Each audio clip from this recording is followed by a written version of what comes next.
এখন থেকে আর রেস্টুরেন্টে বেশি দাম দিয়ে মিট বক্স খেতে হবে না, বাড়িতেই খুব সহজে অল্প উপকরণে বানিয়ে নেওয়া যায়। তো চলো রেসিপিটা দেখে নেওয়া যাক। প্রথমে কিউব করা চিকেনের মধ্যে আদা রসুন বাটা, হলুদ গুঁড়ো, ঝালের গুঁড়ো, টমেটো সস, গোলমরিচের গুঁড়া, স্বাদ মতো নুন, সামান্য পরিমাণে চিনি, যেহেতু টমেটোর সস দিয়েছি তাই ব্যালেন্স করার জন্য সামান্য পরিমাণে চিনি দিতে হবে, দিয়ে ভালোভাবে ম্যারিনেট করে ফ্রিজে 15 থেকে 30 মিনিটের জন্য রেখে দেবো। এরপর এখানে আমি ফ্রেঞ্চ ফ্রাই স্টাইলে আলু কেটে নিয়েছি, 2 থেকে 3 মিনিট এগুলো সিদ্ধ করে স্ট্রেনারে ঝরতে দেবো।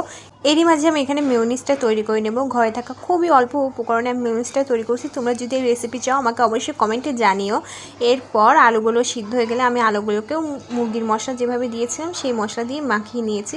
আর এখানে আমি মুরগিগুলোকে কোট করে নিচ্ছি ময়দা দিয়ে, যাতে এগুলো ক্রিস্পি হয়।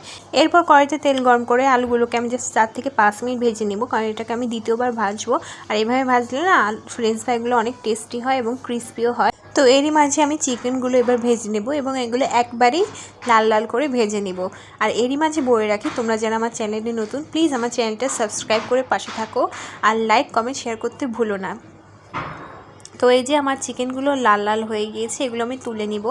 এরপরে এখানে আমি আবার দ্বিতীয়বার বলছিলাম না ফ্রেঞ্চ ফ্রাইটা আবার ভেজে নেব, তো ভেজে নেব। এবার আমাদের মিট বল সাজানোর পালা। তো এখানে আমি প্রথমে চিকেন দিয়ে দিলাম, এরপরে উপর দিয়ে একটু ফ্রেঞ্চ ফ্রাই দিয়ে দিলাম। এরপর এখানে ওই যে মিউনিসটা বানিয়েছিলাম সেই মিউনিসটা একটু উপর দিয়ে ছড়িয়ে দিলাম, তার সাথে একটু টমেটো সস। তোমরা চাইলে এখানে সসেজ, ক্যাপসিকাম এক্সেট্রা অ্যাড করতে পারো। তো আমার কাছে যেগুলো ছিল আমি সেগুলো দিয়েই মিট বোলটা বানিয়েছি। তো উপর দিয়ে আমি আবার আরেকটা সেকেন্ড লেয়ার দিলাম এবং এরপর দিয়ে আবারও মেয়োনিজ আর সস দিয়ে আমার মিট বোলটা তৈরি হয়ে গেল সামান্য কিছু উপকরণ দিয়ে, যেগুলো আমাদের ঘরে সচরাচর থাকে। তো এই হচ্ছে ফাইনাল রূপ। তোমাদের কেমন লাগলো অবশ্যই জানিও, আর অবশ্যই কিন্তু তোমরা ট্রাই করবা। তো এখন এটা খাওয়ার পালা। প্রথমে আমি একটু মিক্স করে নিচ্ছি অ্যান্ড টেস্ট করতেছি।